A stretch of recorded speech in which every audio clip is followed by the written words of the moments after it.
नमस्कार। पछिल्लो 24 घण्टाका मुख्य 10 खबर लिएर आज पनि उपस्थित भएका छौं। तपाई हाम्रो च्यानलमा नयाँ हुनुहुन्छ भने हाम्रो च्यानललाई सब्स्क्राइब गर्न र यस्तै जानकारीमूलक सूचना तथा समाचारहरू छिटोभन्दा छिटो प्राप्त गर्नका लागि बेल आइकन पनि दबाइदिनुहोला। कप्तान रोहित पौडेलको शानदार इनिङ प्रेरित नेपालले त्रिकोणात्मक एक दिवसीय श्रृंखलामा क्लीन स्वीप गरेको छ। अन्तिम खेलमा मंगलबार च्याम्पियन स्कटल्याण्डलाई 2 विकेटले पराजित गरेसँगै नेपालले श्रृंखला 4 वटै खेलहरू जितेर क्लीन स्वीप गरेको हो। त्रिवी क्रिकेट मैदानमा स्कटल्याण्डले दिएको 213 रनको लक्ष्य पछाएको नेपालका लागि चौथो नम्बरमा क्रिजमा उत्रिएका रोहितले 101 बलमा 7 चौका र 4 छक्का सहित अभिजित 95 रनको इनिङ खेले। नेपालले 44.1 ओभरमा 8 विकेट गुमाएर लक्ष्य भेट्टायो। 9औं विकेटका लागि रोहित र करण केसीले 9औं विकेटका लागि 75 रनको ऐतिहासिक साझेदारी गर्दै नेपाललाई रोमाञ्चक जित दिलाएका हुन्। रोहित र करणको 9औं विकेटका लागि गरेको साझेदारी यो सर्वाधिक ठूलो साझेदारी हो। यसअघि यो कीर्तिमान सोमपाल कामी र सन्दीप लामिछानेको नाममा रहेको थियो। उनीहरूले नेदरल्याण्ड्स विरुद्ध सन् 2018 मा 41 रनको साझेदारी गरेका थिए। नेपालका लागि स्पिनर सन्दीप लामिछानेले 10 ओभरमा 45 रन खर्चिएर सर्वाधिक 4 विकेट लिए। यस्तै 9.1 ओभरमा 42 रन खर्चिएका करण केसीले 3 तथा ललित राजवंशी र कुशल मल्लले 1 विकेट लिए। यसअघि शुक्रबार भएको स्कटल्याण्ड विरुद्धको पहिलो एक दिवसीयमा नेपालले 275 रनको लक्ष्य पूरा गर्दै जित हासिल गरेको थियो। नेपाललाई ग्लोबल छनौटमा पुग्न बाँकी 8 वटै खेल अब जित्नुपर्ने दबाव छ। नेपालले यो श्रृंखला लगत्तै युएईमा घरेलु टिम र पपुवा न्युगिनी पीएनजी सँग अर्को श्रृंखला खेल्नेछ। त्यसपछि नेपालमै हुने अन्तिम श्रृंखलामा पीएनजी र युएई सँगै त्रिवी क्रिकेट मैदानमा नेपालले खेल्नेछ। नेपाललाई एक दिवसीय मान्यता जोगाउन बाँकी 8 मध्ये 5 खेल जित्नै पर्ने बाध्यता छ। राष्ट्रपति निर्वाचनको मिति नजिकिएसँगै प्रमुख राजनैतिक दलहरूको दौड़धूप बाक लिएको छ। उम्मेद्वारी मनोनयनका लागि निर्वाचन आयोगले 13 गतेको समय तोकेको छ। तर कुनै पनि पार्टीले उम्मेद्वारको टुङ्गो लगाउन नसक्दा राष्ट्रपति निर्वाचनमा कसले पल्ला भारी होला भन्ने हेर्न बाँकी छ। अहिले नेकपा एमाले र नेपाली कंग्रेसले राष्ट्रपति आफ्नो पार्टीले पाउनुपर्ने बताइरहेका छन्। माओवादी केन्द्र राष्ट्रिय सहमतिमा जोड़ दिँदै आएको छ। नेकपा एकीकृत समाजवादीका अध्यक्ष माधव नेपालले समेत राष्ट्रपतिमा आकांक्षा देखाउनु भएको छ। नेपालले पावर शेयरिङमा आफ्नो पार्टीको पनि भूमिका हुनुपर्ने बताउनु भएको छ। लुम्बिनी प्रदेश स्तरीय कार्यकर्ता भेलामा सहभागी हुन दाङ देउखुरी पुगेका बेला पत्रकारसँगको भेटघाटमा नेपालले अरूको निम्ति मात्रै आफूहरूले सधैँ बलिदानी दिइरहने र त्यसको फाइदा भने अरूले नै लिइरहन हुन नसक्ने बताउनुभयो। राष्ट्रपति पदको उम्मेद्वारको चर्चाबारे खासै नखोल्नु भएका नेपालले त्यसबारे आफूले र आफ्नो पार्टीले अझै नसोचेको बताउनुभयो। राष्ट्रपतिबारे के गर्दा उपयुक्त हुन्छ भन्ने कुरामा वृहत छलफलको आवश्यकता पनि उहाँले औल्याउनु भएको छ। यस्तै नेकपा एमालेका अध्यक्ष केपी शर्मा ओली र नेकपा एकीकृत समाजवादीका नेता किसान श्रेष्ठबीच भेटवार्ता भएको छ। मंगलबार दिउँसो ओलीलाई भेट्न श्रेष्ठ बालकोट पुग्नु भएको थियो। उहाँहरूबीच करिब 1 घण्टा कुराकानी भएको ओलीको सचिवालयले बताएको छ। दुई नेताबीच पनि राष्ट्रपतिकै विषयमा कुराकानी भएको हो।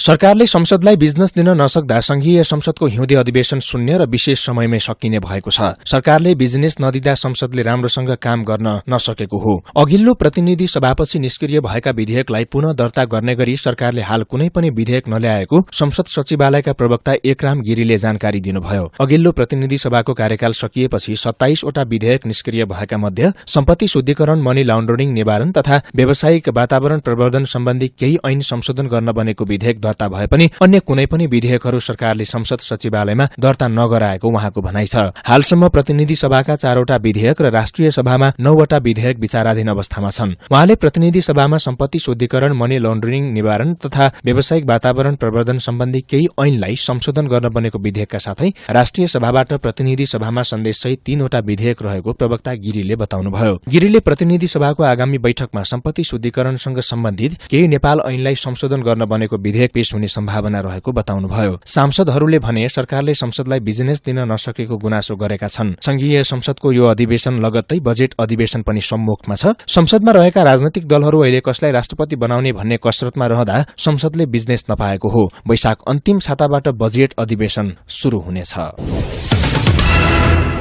सर्वोच्च अदालत विगत 1 वर्षदेखि कायम मोकायमको भरमा चल्दा समेत सरकारले नयाँ नियुक्ति प्रक्रिया अघि बढ़ाएको छैन। तत्कालीन प्रधान न्यायाधीश सोलेन्द्र शमशेर राणा विरूद्ध 2078 फागुन 1 गते महाभियोग प्रस्ताव दर्ता भए पनि त्यसयता दीपक कार्कीले कायम मोकायम रूपमा काम गरिरहनु भएको थियो। कार्कीले असोज 15 गते अवकाश पाएकाले 16 गतेदेखि कायम मोकायमको जिम्मेवारीमा हरिकृष्ण कार्की हुनुहुन्छ। तर संवैधानिक परिषदले नाम सिफारिश नगर्दा तथा संसदीय सुनवाई समिति समेत नभएको अवस्थामा प्रधान न्यायाधीशको नियुक्तिको टुङ्गो छैन। संवैधानिक परिषद संसदको सिफारिश संसदीय सुनवाई समितिले अनुमोदन गरेपछि राष्ट्रपतिले प्रधान न्यायाधीश नियुक्ति गर्ने संवैधानिक व्यवस्था छ। महाभियोगको प्रस्ताव आएपछि निलम्बनमा पर्नुभएका चोलेन्द्र शमशेर जबराले गत मंसिर 27 गते अनिवार्य अवकाश पाइसक्नु भएको छ। तर उहाँ विरूद्धको महाभियोग प्रस्तावले भने टुङ्गो पाएको छैन। अहिलेका कायम मुकायम प्रधान न्यायाधीश कार्कीले पनि 65 वर्षीय उमेर हदका कारण भदौ 23 मा अवकाश पाउँदै हुनुहुन्छ। तर पनि राष्ट्रपति निर्वाचनको तछाड मछाडमा हल्मलिएका दलहरूले न्यायालयको नेतृत्वबारे चासो देखाएका छैनन्। यस्तै कानून व्यवसायको छाता संगठन नेपाल बार एसोसिएशनले प्रधान न्यायाधीशको नियुक्ति चाँडो टुंग्याउन माग गरेको छ।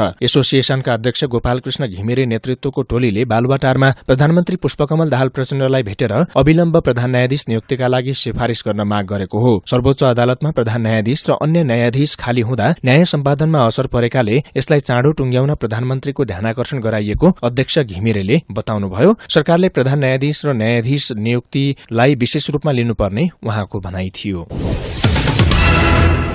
तिलगंगा आँखा प्रतिष्ठानका कार्यकारी निर्देशक तथा वरिष्ठ आँखा रोग विशेषज्ञ डाक्टर सन्दुक रुइत ईसा अवार्डबाट सम्मानित हुनुभएको छ। बहराइनमा मंगलबार आयोजित कार्यक्रममा बहराइनका राजा शेख हमद बिन ईसा अल खालिफाले उहाँलाई अवार्ड प्रदान गरेको प्रतिष्ठानका जनसम्पर्क अधिकृत सुनिता केसीले जानकारी दिनुभयो। उहाँका अनुसार बहराइचका राजा अल खलिफाले डाक्टर रुइतलाई $10 लाख बराबरको उक्त अवार्डसहित सम्मान पत्र प्रदान गर्नुभएको हो। Isa award for service to humanity संस्थाले उहाँलाई आँखा उपचार गरेर अन्धोपन हटाउन खेलेको भूमिकाको योगदान गर्दै अवार्ड प्रदान गरेको हो। गत माघ महिनामा डाक्टर रुइतलाई उक्त संस्थाले ईसा अवार्ड दिने घोषणा गरेको थियो। उक्त अवार्डका लागि 145 व्यक्ति तथा संस्थाले मनोनयन दर्ता गराएका थिए। अन्तिम 6 व्यक्ति तथा संस्थाको सूचीमा पारेर उहाँ छनौट हुनुभएको हो। बहराइनका राजा खालिफाले सन् 2009 मा पूर्व राजा Sheikh Isa bin Salman Al खालिफाको नाममा स्थापना गरेको Isa award for service to humanity संस्थाले अवार्ड प्रदान गर्दै आएको छ। डाक्टर रुइतले मोतियाबिन्दु उपचार गर्ने सरल विधि विकास गर्नुभएको छ। उहाँले प्रतिष्ठानमा अन्धोपन हटाउनका लागि आँखामा हाल्ने अन्तर्राष्ट्रिय स्तरको लेन्स इन्स्ट्रा अकुलर लेन्स उत्पादन गर्दै आउनु भएको छ।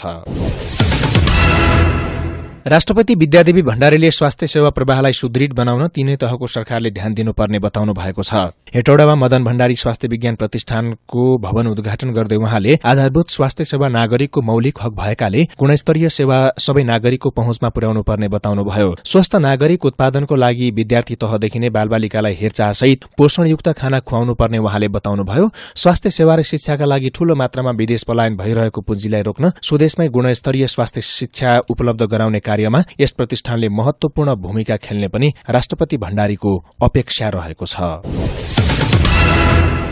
सरकारले दुबई र कतारमा बाइक राइडर र ट्याक्सी ड्राइभर पदका लागि वैदेशिक रोजगारीमा जान रोक लगाएको छ। ती मुलुकमा यस्तो पदमा गएका अधिकांश श्रमिक समस्यामा परेको भन्दै वैदेशिक रोजगार विभागले पूर्व स्वीकृति रोक्ने निर्णय गरेको हो। पछिल्लो समय यी पदमा जाने श्रमिकले स्वीकृति मागपत्र बमोजिमको न्यूनतम तलब प्राप्त गर्न नसकेको गुनासो बढ़ेको विभागका सूचना अधिकारी कृष्ण प्रसाद भूषालले बताउनुभयो। उहाँका अनुसार सहज रूपमा लाइसेन्स प्राप्त गर्न नसक्दा लामो समय कामविहीन भई बस्नु परेको समेत अवस्था छ। अधिकांश श्रमिक धेरै पटक ट्राफिक कारबाहीमा परि ठूलो जरिवाना बुझाउनु परेको समेत गुनासो आएको छ।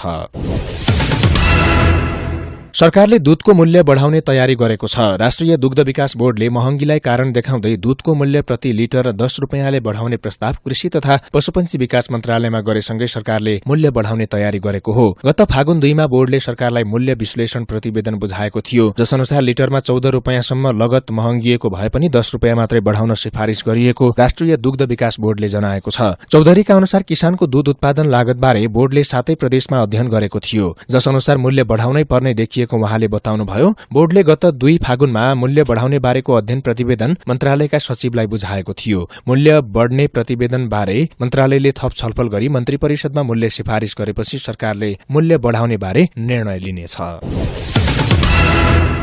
राइड शेयरिङ गर्नेहरूले अब मोटरसाइकल होल्डर र स्ट्याण्ड राख्न पाउने भएका छन्। उच्च अदालत पाटनले मोटरसाइकलमा मोबाइल होल्डर र हेलमेटमा क्यामेरा राख्न नदिने निर्णय कार्यान्वयन नगर्न सरकारको नाममा परमादेश जारी गरेको छ। दुर्घटना बढ़ेको भन्दै भौतिक पूर्वाधार तथा यातायात व्यवस्था मन्त्रालय र यातायात व्यवस्था विभागको सहमतिमा ट्राफिक प्रहरीले मोटरसाइकलमा मोबाइल स्ट्याण्ड राख्न नदिने नियम बनाएको थियो। सवारी मोडिफिकेसन गर्न नपाइने तर्क गरेर यस्तो प्रयोग रोकिएको थियो। ट्राफिकको कदम विरुद्ध सजिलो साथी प्रणालीका डेभिड चौधरी र आर्यन राज पाण्डेले अदालतमा मुद्दा दायर गर्नुभएको थियो। अदालतले स्ट्याण्ड र ग्रोपो क्यामेरा प्रयोग गर्नेमाथि जरिवाना पनि नगर्न आदेश दिएको छ। सरकारले नियम नमान्नेलाई 500 देखि 2000 रुपियाँसम्म जरिवाना तिर्नुपर्ने चेतावनी दिएको थियो। र मेटा कम्पनीले आफ्नो सशुल्क भेरिफिकेशन सब्सक्रिप्सन सेवाको घोषणा गरेको छ। सीईओ मार्क जुगरबर्गले मेटा भेरिफाइड नामक नयाँ सेवाको घोषणा गर्नुभएको हो। अब इन्स्टाग्राम र फेसबुकको अकाउन्ट भेरिफिकेशनका लागि वेब भर्जनका मासिक $11.99 र आईओएसमा $14.99 शुल्क तिर्नुपर्नेछ। फेसबुक र इन्स्टाग्राममा सशुल्क भेरिफिकेशन फिचर यही हप्ता अस्ट्रेलिया र न्यूजील्याण्डमा शुरू गरिनेछ। निकट भविष्यमै अन्य देशमा पनि सशुल्क भेरिफिकेशन सब्सक्रिप्सन शुरू हुने जुकरबर्गले बताउनुभयो। फेसबुक र इन्स्टाग्राममा शुरू गर्ने सशुल्क भेरिफिकेशन फिचरले आफ्ना सेवाको आधिकारिकता र सुरक्षामा वृद्धि गर्ने जुकरबर्गले उल्लेख गर्नुभयो। मेटाको नयाँ सब्सक्रिप्सन सर्भिस ट्विटरको नयाँ सशुल्क ट्विटर ब्लू फिचरसँगै रहेको छ। ट्विटरले गत नोभेम्बरमा ट्विटर ब्लू सब्सक्रिप्सन सर्भिस शुरू गरेकोमा डिसेम्बरदेखि केही सुधारसहित पुनः लागू गरेको हो।